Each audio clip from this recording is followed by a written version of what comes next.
Welcome back to Persona Q2 New Cinema Labyrinth. Last time we opened one of the locks and found our next movie, also explained Makoto and Haru, who will be taking along with us to this next floor because, I'm going to show my party management here. I cut it out of the last part, I'm going to affix it here because it makes more sense to talk about this now. So there are going to be things weak to Sai and Nuke. A lot more is weak to Sai in this next floor than Nuke though, so Haru's a bit more vital to have. Another thing is weak to fire, so we still want to keep fire party members with us. I think Arn's getting a bit over-leveled, so I'll take Kotone instead. We also want Bless, I think, where we're going. Bless or Electricity. I would like a fire persona on Makoto for reasons. Apart from that, I've got my Line Guarder, well, eventually we'll learn Line Guard on Haru, Navigator on Navigator, unfortunately, you've got, like, the super ailment thing, because, like, that's, like, more of a physical-focused persona, but, yeah. And you're taking Oberon. And so, let us venture forth. We will see if life shall find a way. And yeah, we've got new decorations here. 5, 4, 3, 2, 1, Dino time! Yeah, I like how they've actually, like, you know, aped the Jurassic Park logo there. It looks really similar, but I feel like there's a definite, you know, exception to copyright for parody, thing here.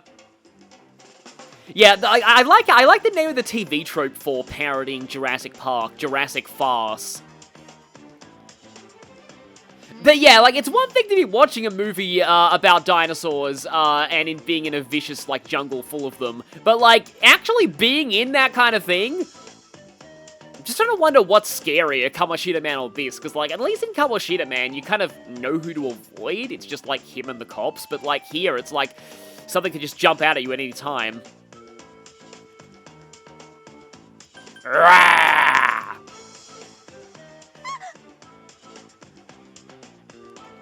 Yeah, I get the sense that Arn's probably not the biggest fan of, like, dinosaur movies. I was looking at a post, there was more Sonic Brain Rot, actually. Somebody made a Tumblr post about, like, what kinds of movies that certain Sonic characters would like watching together.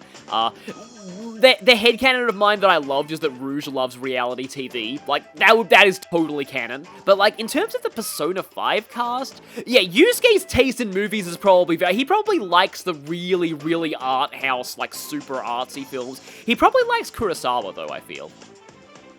Ryuji, I guess he likes more in the sense of, like, just kind of typical action stuff. And yeah, like Ryuji's, yeah, talking about what I was saying earlier, like, the Kamoshida Man was an oppressive atmosphere, but at least it was pretty obvious, what was going on. Here, things are a little bit less simple.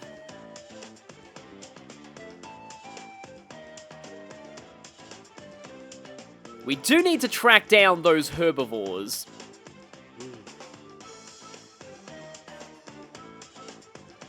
Because, yeah, we don't really have an obvious villain here. I mean, the predators are just acting on their natural instincts. They usually are the closest thing to villains in these kinds of films, like, you know, the T-Rexes in Jurassic Park, but again, you can't really call them evil exactly. I guess we can take Crow's advice. Maybe he's not useless all the time. But yeah, like in Dungeons & Dragons, like, general, like, predators are listed as unaligned. One of my favorite ways of referring to that is that their alignment is stomach.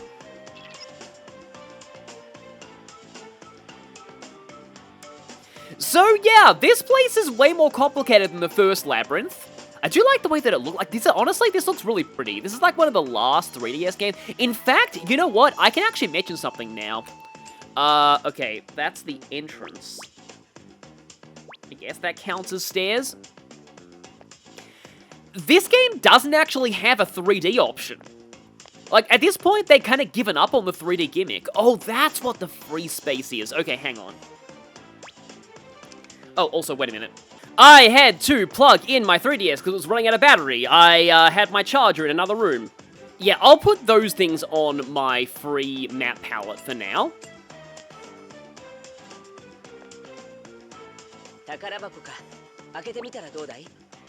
Can't actually change the color of treasure chests if you're, if you put them on the free palette, though. And yeah, that's our map size this time. So basically the first floor of this place is about the size of the last floor of the last dungeon. That checks out. Like I said, Persona Q maps get very big. Also, we've got an overturned, like, vehicle there, which is, yeah, which is kind of cool. We also have this. So this is actually what shortcuts look like in this dungeon. They're a bit less obvious from this end. They're more obvious from the other side. And let's go, Cat Nikechi. Stop portion. Gee, I wonder why they have fences here. It's not like there are giant vicious dinosaurs everywhere we look. Like, I can't deny it'd be cool to actually have, like, a dinosaur zoo. Like, that's why, like, the whole idea behind Jurassic Park is kind of brilliant when you think about it. But, yeah, they were originally books, I think. Though the movies changed quite a lot. I think I'll probably talk about my views on Jurassic Park, like, as a franchise as I go in. I'm not, like, super familiar with, like, a lot of it. Well, I wouldn't say that. I've actually watched all of them except the most and I think there's going to be a new one, actually. But the, I think Fallen Kingdom was the last one I saw. Like, the one with the Indoraptor. That was the last one I saw. I think I watched it on a plane, actually. So, there was one more that I feel like I wasn't actually missing much by watching it. Even, you know, Fallen Kingdom wasn't great. But, yeah, that's where I kind of stopped. So this is a gimmick to this dungeon, and this is actually something that is totally new to Q2. So this is one thing I will praise about its dungeon design. There are unique gimmicks to every dungeon, and there are unique map markings for them too. So in this one, we've got the cages. I do like how you have the option to sass Crow again. And yes, Yusuke has created a new marker for us, a rotating cage icon.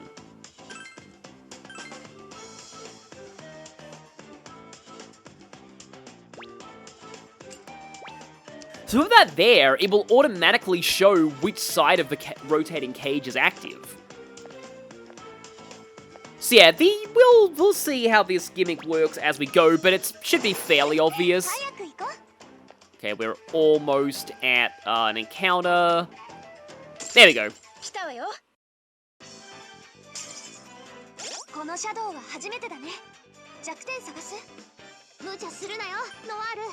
Well, funny you should say that, because the Calm Pesca, I want to say, is weak to Psi. And the Enslaved Beast is weak to Fire, but this thing is an annoying pain, because it has Bestial Roar, which lets it attack, like, which lets it go first, like, before boost, and basically mess you up before you get a chance to use your boost, take away your boost before you attack. It sucks. Because of that, I'm going to full throttle. Oh, the wiki was wrong about full throttle's cost, and the data mine was right. It's 3 SP, not 1. It's still cheaper than the alternative, though. The alternative being Bestial Roar. No, you don't have the ailment boost yet, so you'll just be you for a moment. And hey, why not use Rebel Vanguard? No, I will use Rebel Vanguard. Ow. Okay.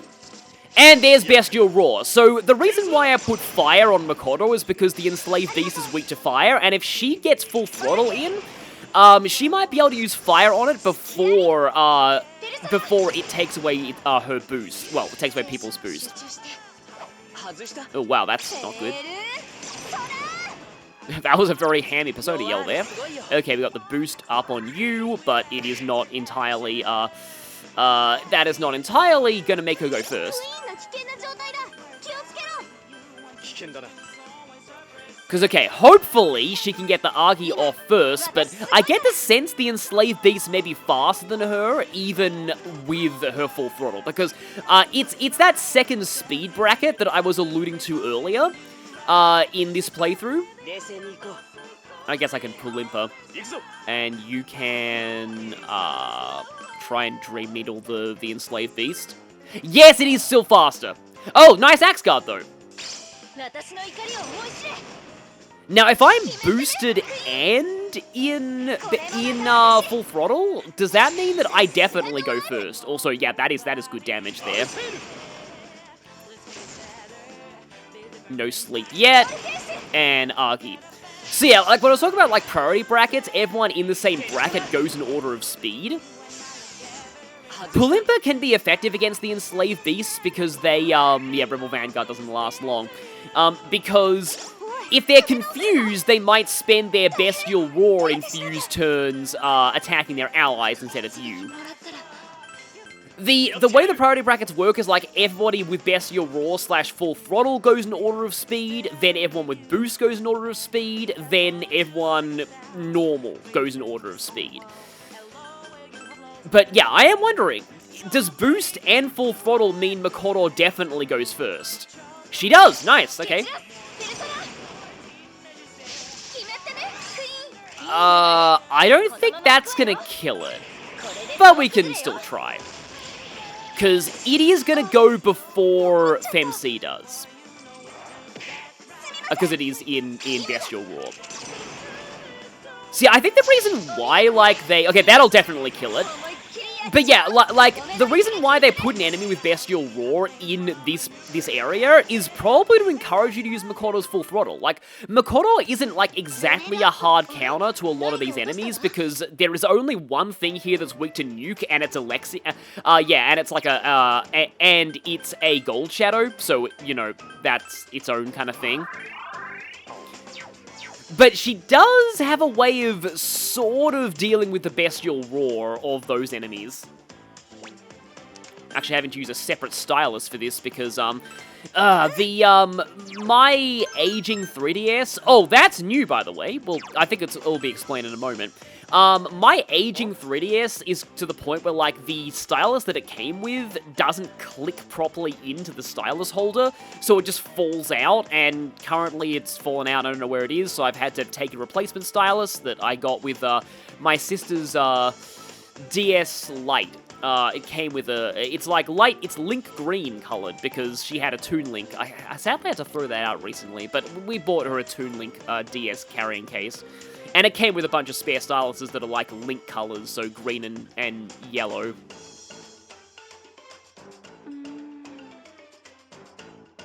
So yeah, we have some rings that we can take back to get appraised. Speaking of Zelda, yeah, so in my first Zelda was Oracle of Ages, and in that game, there's a ring guy that you can get rings appraised at that will turn them into a random. In fact, it actually happens almost the exact same, like, way mechanically as it does in this game. They turn into a random ring, the sort of the junk rings that you pick up. In fact, Metaphor's items work that way too, so maybe it's just like a common thing with like JRPGs or Japanese media in general to give you like a random, like an item that if you clean it or like appraise it, it turns into a random usable accessory. But why I said appraised is I was a kid when I played, you know, that Zelda for the first time, so I pronounced it as appraised. It's just like when I thought that you obtained berries from trees in Pokemon Gold and Silver, I'd say, Obonated Berry! Like, I keep telling this story all the time, but, like, I thought that meant something like edible berry. So it's like, oh, it's not just a berry, it's an obonated berry. So we have the switch here, and by pressing it, it flips the cage.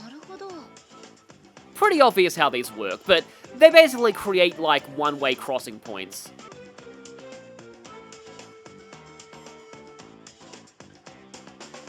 Yes, quite fortunate that all this electric still works. That's pretty much needed in a movie, I guess, you know, necessary suspension of disbelief to keep the plot moving.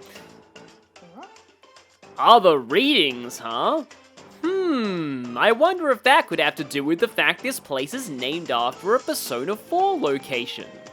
Not shadows, not FOEs, not dinosaurs, maybe they're human. Maybe they're moving pretty fast. Yep. The moment, well, the second moment we've all been waiting for is coming. The first one was Kotone herself.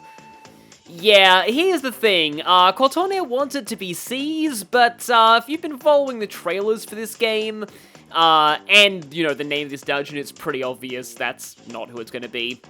But, yep, let's just continue on. So we can move forward through that rotating gate now.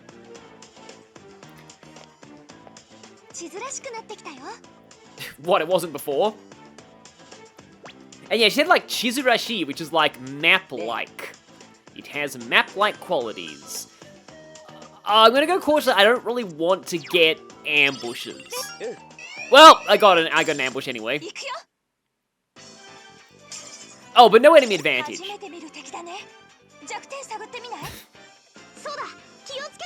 It's a funny way to put it, Kotone, but okay, yeah.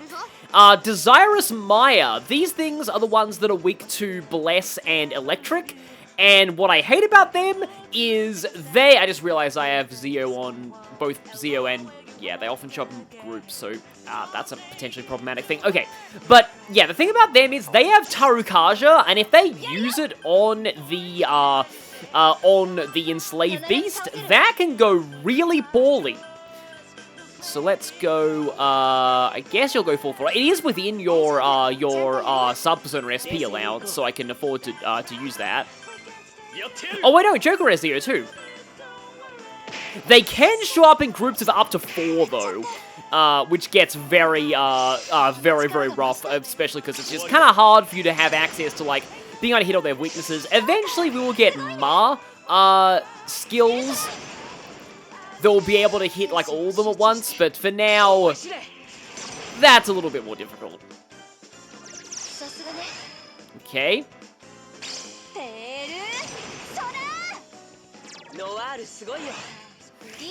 I think we can break them. Noir, never stop being slightly crazy. Okay.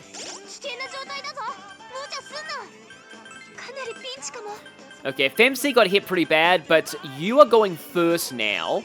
Oh, and I can actually use that on a heal. So yeah, that does have multiple uses.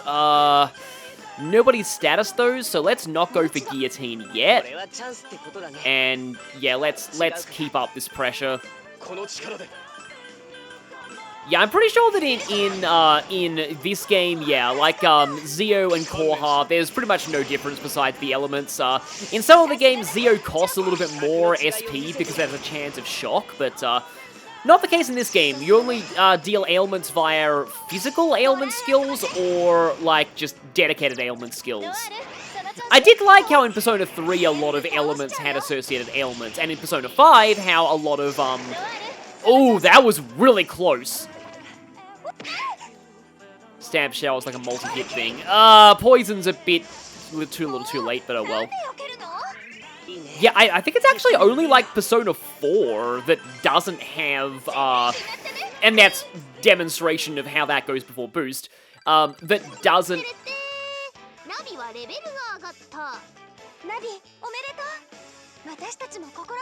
Yeah, obviously I had to not talk over that. But yeah, Persona 4 was the only one that really had, like, no dedicated, like, ailments being inflicted by each of the elemental skills. So yeah, I will need to go back and turn in some of these items for appraisal. Try to think of other things that I pronounced weirdly when I was younger. Mostly it was just Pokemon names.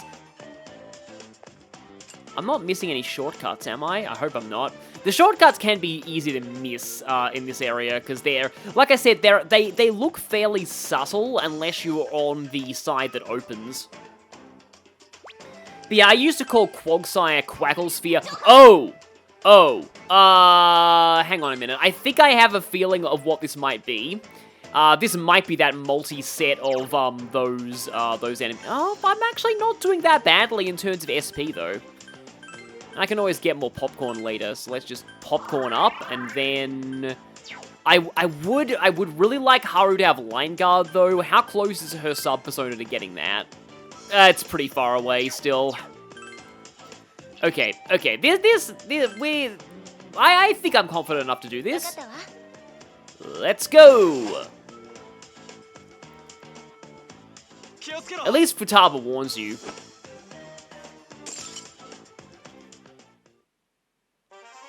Yes, it is the big set of these guys.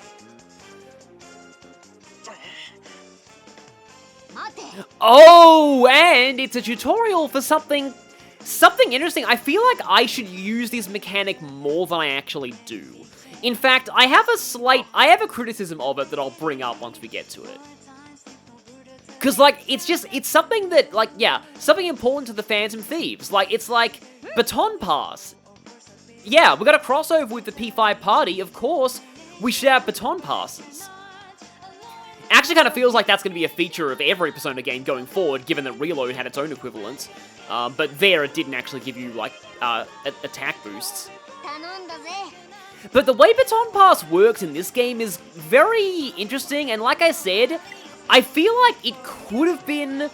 There would have been more encouragement to use it if they just made one simple change. It lets you transfer boost from one party member to another. Yeah, try to transfer boost to an ally whose skills will be the deadliest in the current situation. Like, that's cool. It also is useful for like, if people have, like, skills that get buffed by boost, but they themselves are not boosted at the time.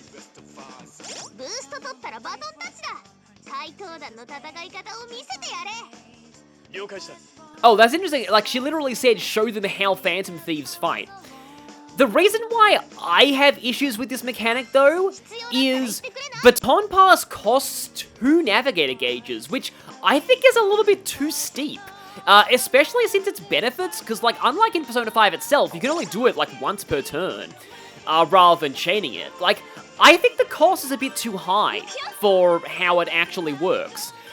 I would rather it cost 1 navigator gauge.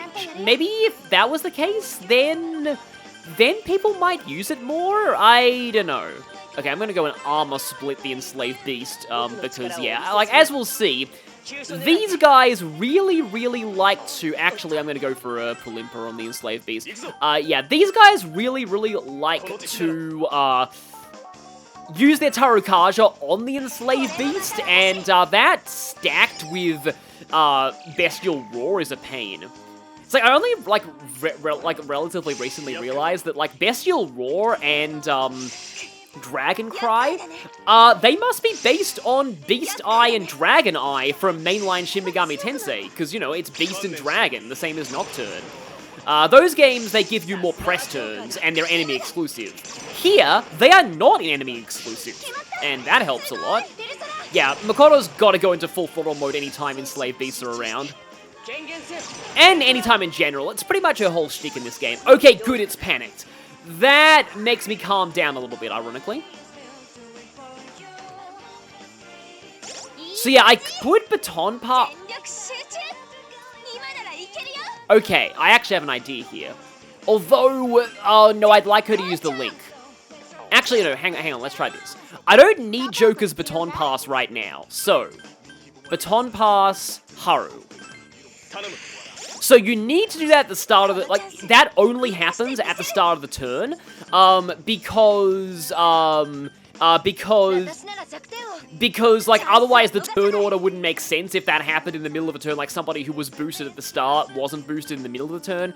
But I did that so I can get Guillotine in while it's status.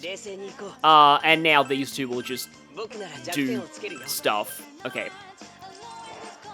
Oh, yikes. Yeah! I was hoping we'd hit one of its allies there, but now you see why I want to kill these things quickly. So please hit. Well, man, it's definitely going to hit because it's knocked down. So a lot of damage. We get the fire link. It's not dead yet, unfortunately.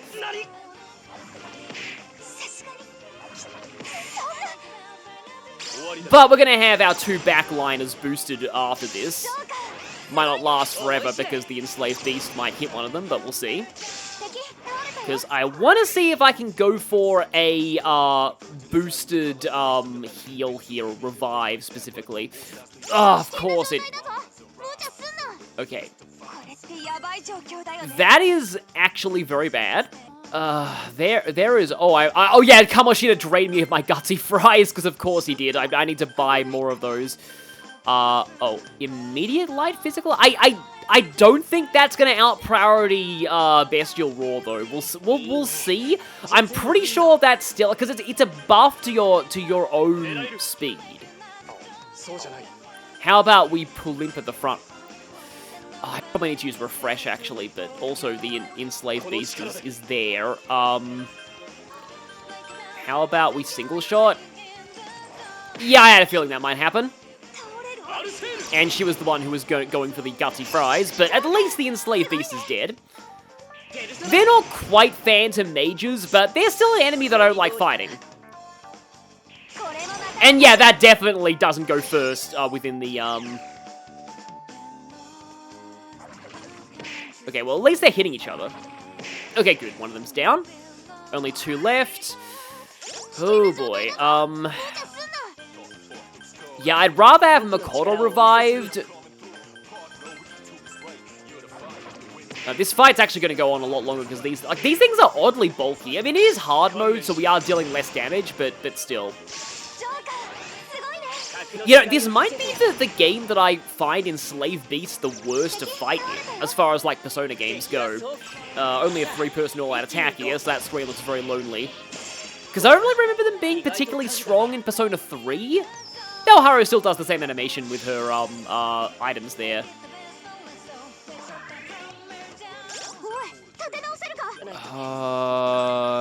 Heal yourself, I guess. We'll split that one. Doesn't really matter, like, which ones you're aiming at, because even if one of them dies early, you're both gonna, the other will redirect to the other one, which still has the weakness.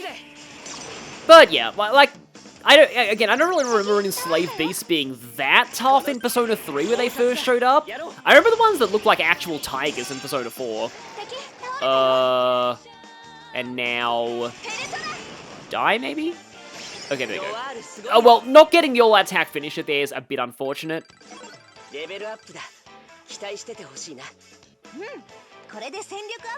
Oh, right, Crow was a little bit behind in levels. Okay, now he has a Link skill.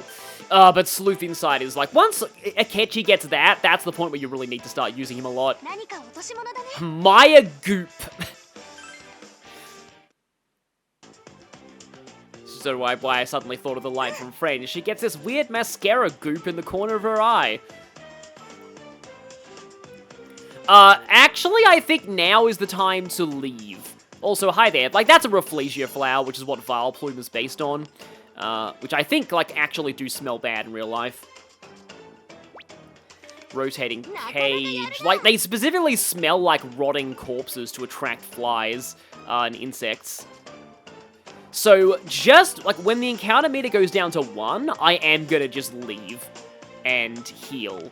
But I may as well get some exploration in before we're forced to do that. Oh, okay, encounter meter's at 1.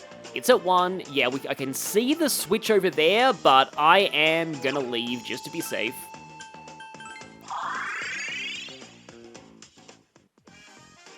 Okay, yeah, this is the ring appraisal. The unidentified, non-flying item to Theodore. We just found this, like, in the Labyrinth's equivalent of the trash.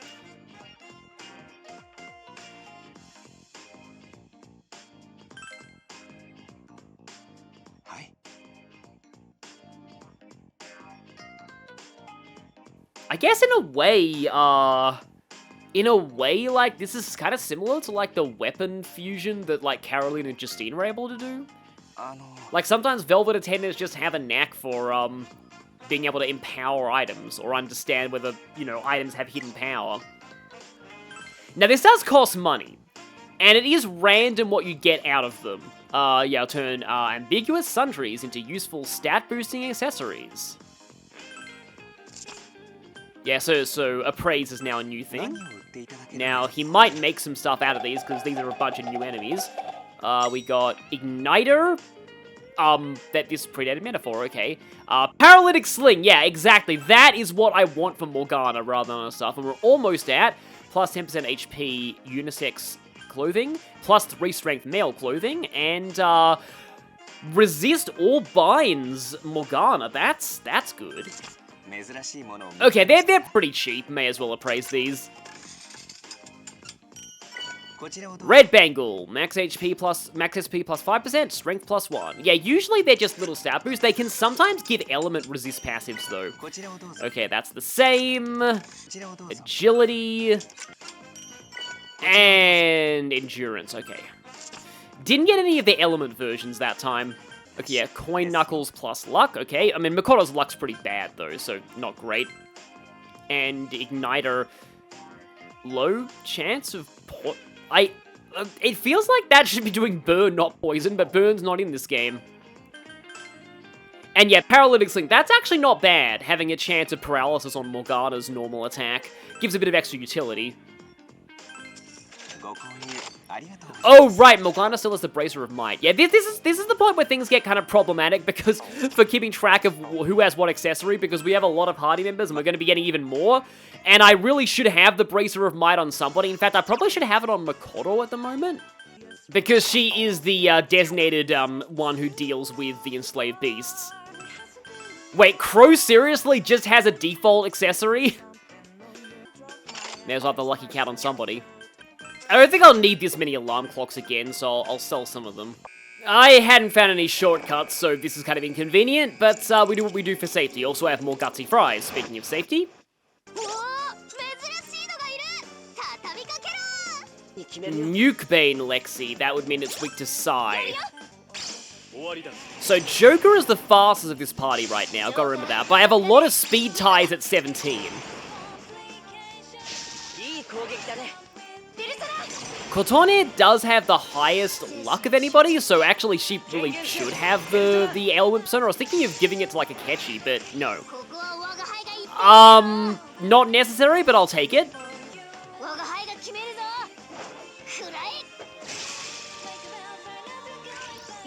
And that gets rid of not Lexi, the Hiblari. Yeah, they're not always Lexis. They're actually something different for each dungeon. And some of the later gold shadows are particularly annoying in how they work. Okay, I hope this does it. It might not. Okay, no, it did. Good. And we get a guaranteed persona out of that. I do kind of like how you are guaranteed. Like, you know when you'll be getting personas. Though, having to wait for certain, like, enemies to show up, that is kind of a pain. Oh yeah, by the way, you do actually also get a guaranteed persona out of beating an FOE. And it's usually from one dungeon, like, ahead of where that FOE was. So if you manage to somehow beat the Chicken Kid early, you'll get a persona that's from, like, this dungeon. So that can actually be kind of nice, but, you need to be, generally, that's not feasible until you're, a lot stronger. Can I actually hit the switch from this angle? No, I don't even have the prompt. Do have my, free space shortcut that I can use. Yep, so, and now the map is already keeping track of the rotation. Like this big, there's also this giant slash across those containers, but I do like the stack containers. Though it does remind me a little bit of that container area from SMT5. Ooh.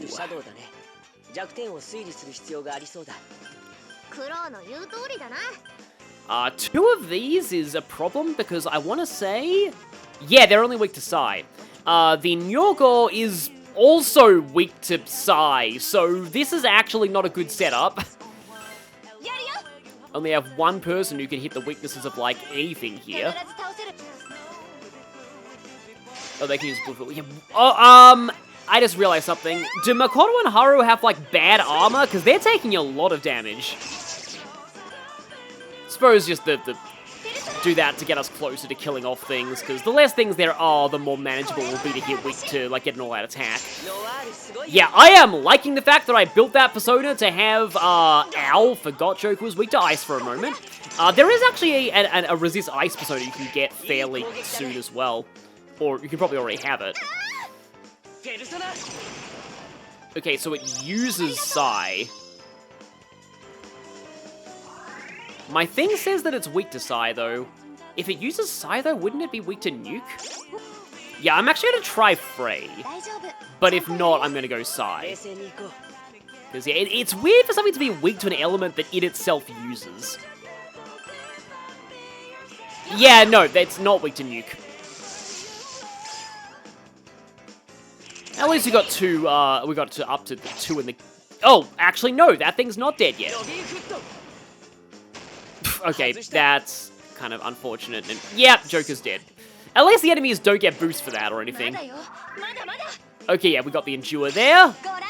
Yeah, it is weak to its own element. So it's kind of Metal Man from Mega Man 2. Okay, now it's down. And that doesn't count as an all-out attack because it died after the all-out attack prompt would have happened. Like, that was like a between turns thing, that poison damage. Or like what the Pokemon TCG would call Pokemon upkeep step.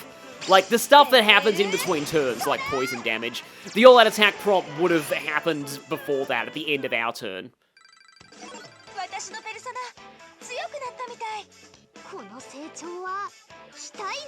So notice that people say Sage Show a lot, and I think it means growth, literally. You already have that. I don't really think I want that on this particular persona. Especially since, oh, first star's nice. I do want that, though, for better chance of Pulimpa. But yeah, especially since, this Valkyrie is mostly here to be fused into something else. I'm not really going to keep it around as a mainline physical persona. I would very much like to get a shortcut soon, because that battle took quite a bit out of us. Having access to Diorama now is nice, at least. Just realized I haven't even used that SP recovery item that I've got.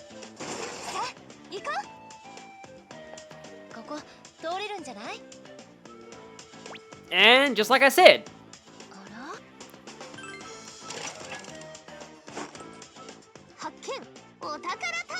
I didn't even realize that shortcut was there, because they are very subtle when looked at from that side. I think I know what may be coming soon, though. Okay, gotta be ready for an encounter. Okay, we just got a big wide area here. This floor itself is not super complicated. This part of the song's pretty good, though. Like one of the issues that I have with Q2 is that most of its dungeons don't change music partway through, but the dungeon themes are so good that many of them you don't need to. These guys generally use their first turn to Taru. I say generally use their first turn to Tarukaja, because that just happened. Ah, thank you for that. I was hoping that wouldn't... I was thinking that might not happen, but no, I got it. Sometimes it can be hard to judge all that attack damage.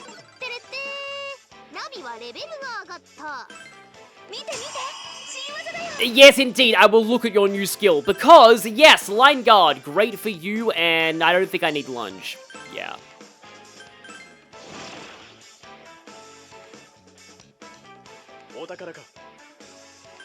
It's unreliable now, but I feel like drawing attacks into... Although the problem is she's not really at liberty to use a lot of Line Guards. Crow approved of me erasing that icon that I put in the wrong place. Because she needs to sigh things. Whereas Ryuji didn't really have... In a way, maybe it's actually a good thing that they... you might notice there's an FOE icon on the map. That Ryuji... and you might notice something in the sky there, that Ryuji, like, there weren't a lot of things weak to electricity, because it meant that Ryuji could focus on just line guarding. But yeah, here is our FOE for this dungeon.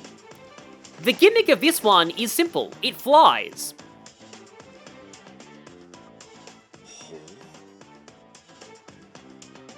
Yeah, I like how Makoto says flying reptile and not flying dinosaur, because, yeah, they were not dinosaurs. That's a common mistake people make. And Makoto's academic enough to know that.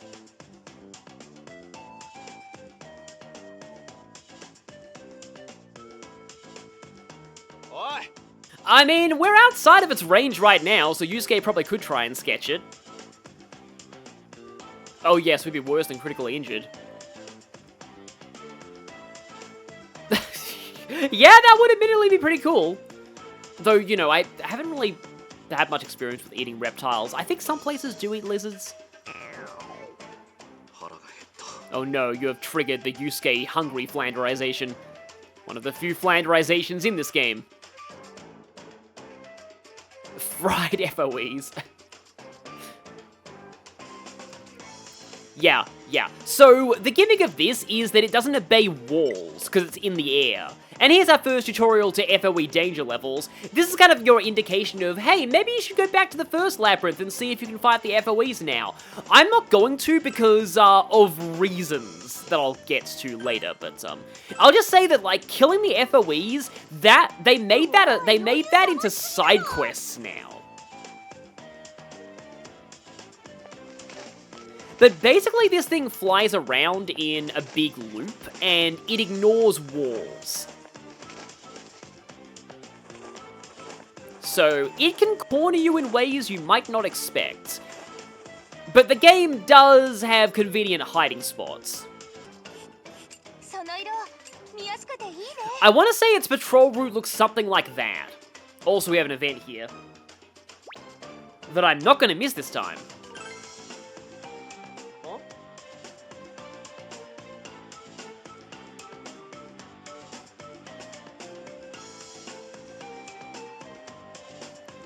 Let's enjoy our time in the deadly dinosaur-infested jungle hellscape.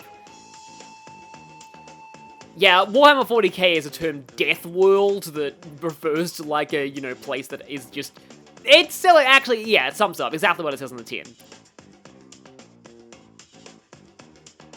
I wonder if there are, like, animatronic, like, dinosaur theme parks around, like, Japan somewhere.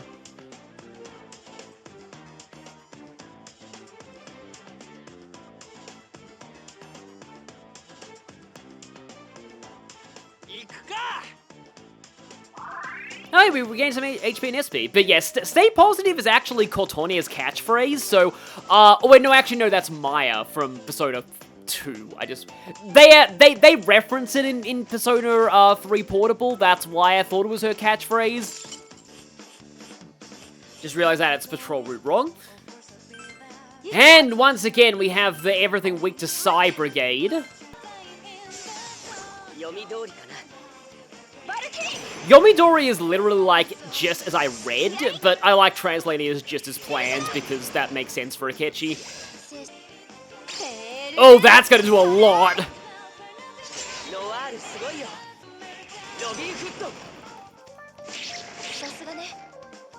I do like how everyone is just kind of just very apathetic towards complimenting Crow.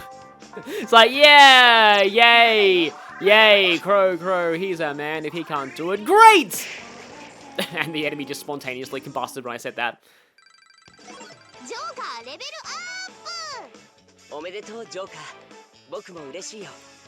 Of course, Crow's happy at Joker leveling up. Aha, Snake Glare. I probably want to fuse you with that Kusi that I just got, so I can get that on a Navigator persona. Thanks. That's okay.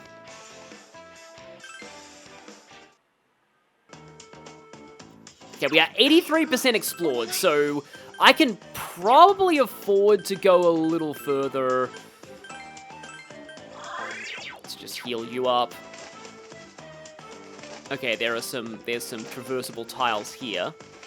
And yeah, there's a dead end here, but the FOE flew over it. I guess in a way you could call these wyverns. They're, you know, flying lizards.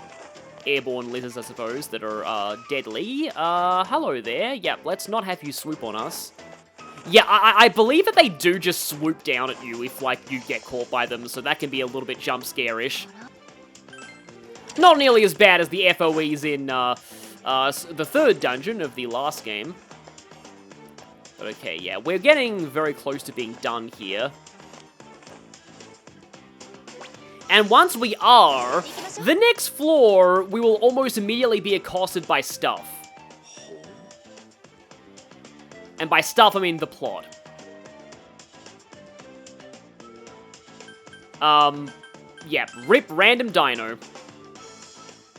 This reminds me, I have a Magic School Bus book that, like, I really want to read Magic School Bus to my niece when she's old enough. Maybe I'll have to figure out which parts of the science are outdated, though, but, like, if I did, I'd probably have to censor one part of it, because, Magic School Bus, like, the dinosaurs, the original book, like, there's a shot of, like, a Stegosaurus being pretty graphically killed by a carnivore in there with, like, actual blood, that I'm like, yeah, I can't believe they got away with that in a kid's book. But, like, the Magic School Bus books are pretty great in general, but yeah. I mean, you know, the timeline could be off because T-Rexes weren't until the Cretaceous, but most dinosaur movies don't care about that kind of stuff. Magic School Bus did, though.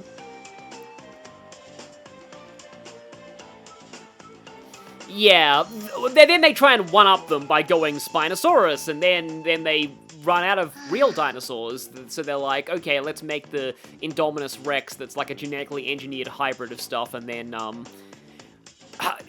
that point in Jurassic World, like, I could have sworn when they were revealing, like, what DNA went into it, like, and they were, like, shocked at one thing, like, the actual twist was, oh, it's part raptor, that means that, you know, it listens to it can command the raptors that Chris Pratt has, but, like, I thought the twist was going to be they put human DNA in it, like, when they were talking about that.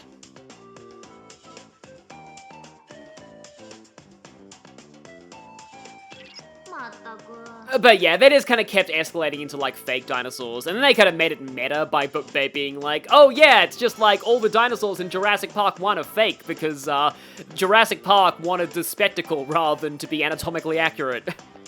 Which, I guess is... And then, yeah, if you're gonna go meta, I mean, there are worse ways to do it. I did think that was kind of clever. Oh boy.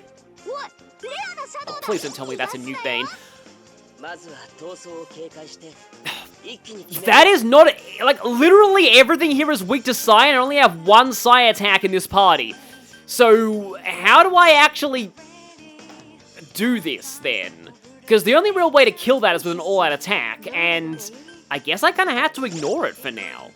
Yeah, my plan here is to focus down everything else. Because, in general, you do not want to knock down a Gold Shadow and not kill it in the same turn. Because that usually prompts really bad counterattacks, especially from the later ones. But here we can see that backed by good luck and an ailment boost, you can do some, like, you can shut down enemies pretty effectively. Yeah, you want to get a lot of status ailment sub-personas in this game. I like how Guillotine is essentially delete one enemy that has an ailment. Oh, that was actually not good. That was not good. I don't think I intended to aim that there. I think it redirected into the front row by mistake. At least that thing is, confused. I do like how full throttle diorama can be nice in emergency situations. That thing did a very dramatic way of licking itself. Okay, there we go. If any of them crit it, that would have been fine, but yeah, now that it's the only one left, we can safely do that all-out attack, and there we go. That didn't go too badly. I like how Haru looks on the finisher screen. And we get... Oh, Bareth, okay.